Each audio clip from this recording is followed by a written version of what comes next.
Director Sridhar அவரை பற்றி எல்லாருக்குமே தெரியும். ஸ்ரீதர் சாரை தெரியாதவங்களே கிடையாது. அவர் அந்த காலத்திலே பார்த்தீங்கன்னா கல்யாண பரிசு, அதுக்கப்புறம் நெஞ்சிருக்கும் வரை, நெஞ்சம் மறப்பதில்லை, சுமை தாங்கி, இப்படி நிறைய படங்கள் எடுத்திருக்கிறாரு. ரொம்ப புகழ்பெற்ற ஒரு ட்ரெண்ட் செட்டர் டைரக்டர் ஸ்ரீதர் சார்னு சொல்லலாம்.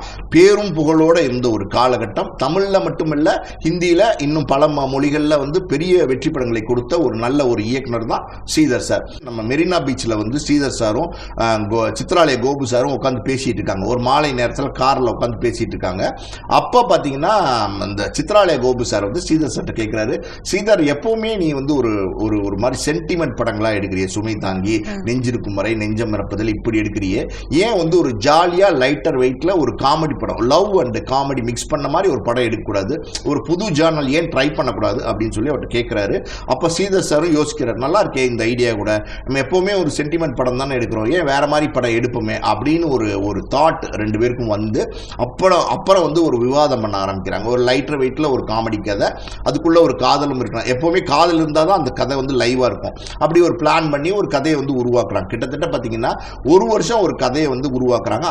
அந்த கதை தான் காதலிக்க நேரமில்லை.